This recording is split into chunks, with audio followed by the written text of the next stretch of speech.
Untuk membuat sebuah penelitian, biasanya kita terlebih dahulu diminta untuk membuat proposal penelitian. Selain itu, sebagai seorang mahasiswa, ketika kita mengerjakan tugas akhir, seperti skripsi ataupun tesis, tentu saja proposal penelitian akan sangat diperlukan. Lantas, apa sih proposal penelitian itu?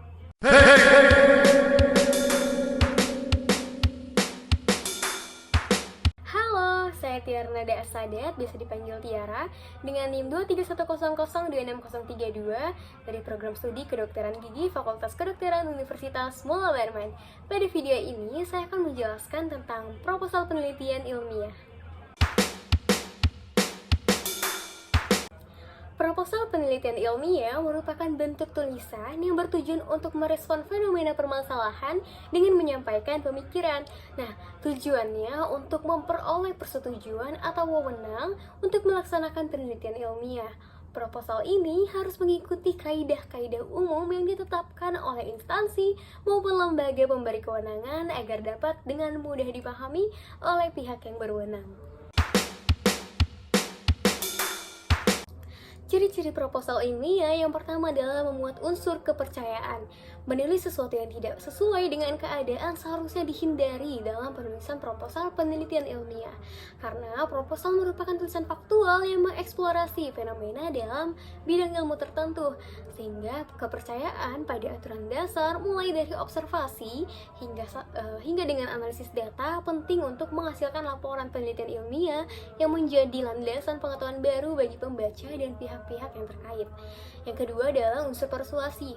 Persuasi ini melibatkan alasan dan prospek positif terhadap sesuatu hal. Hasil penelitian tidak hanya berfungsi sebagai koleksi dalam pustaka ilmiah, melainkan juga dapat memberikan kontribusi pemikiran untuk penelitian selanjutnya. Dengan demikian, kemajuan dalam bidang ilmu tertentu dapat terjadi, kemudian juga akan memberikan manfaat bagi manusia. Pola persuasi tidak melibatkan permintaan atau perintah, tetapi berfokus pada penyajian data yang mendorong pembacanya untuk mempertimbangkan validitas dan manfaat dari apa yang disampaikan oleh penulis. Yang ketiga adalah unsur pembuktian. Berdasarkan bidang keilmuan, data-data yang dapat dimunculkan sebagai pembuktian dapat berupa hasil observasi secara nyata, kemudian juga hasil statistik yang dapat dimuat oleh lembaga tertentu, dan juga hasil wawancara, serta berbagai hal yang terdokumentasi. Kemudian unsur selanjutnya adalah dokumentasi. Dokumentasi diperlukan sebagai benda nyata yang dapat menunjukkan data-data yang telah disampaikan sebagai penguat penyampaian. Dengan memunculkan benda nyata, konsep yang disampaikan bukan hanya sesuatu yang abstrak dan tidak tampak. Konsep yang disampaikan akan lebih nyata karena didukung dengan bukti berupa dokumentasi dalam berbagai bentuk sesuai dengan keperluan. Selanjutnya adalah unsur objektif. Objektif merupakan salah satu aturan dasar dalam penelitian, karena mengambil simpulan berdasarkan data dan juga bukti, bukan berdasarkan pada pendapat pribadi.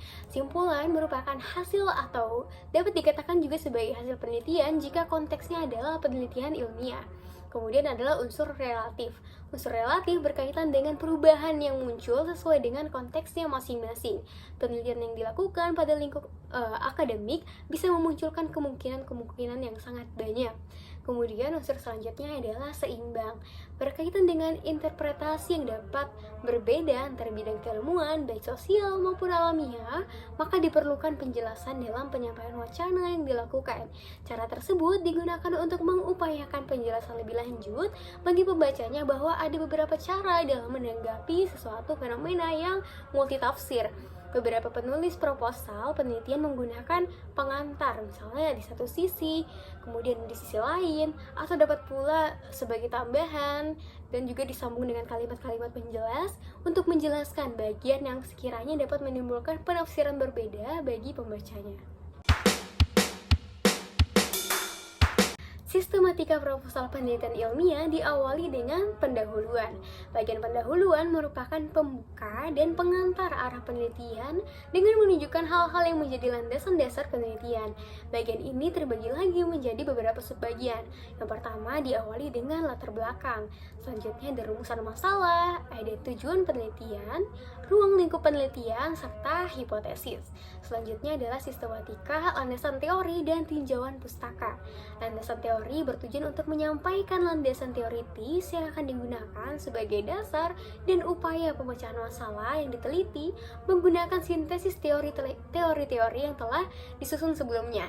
Sementara itu, tinjauan pustaka berfungsi untuk menyampaikan penelitian-penelitian yang telah dilakukan sebelumnya dan memiliki relevansi dengan penelitian yang akan dibuat.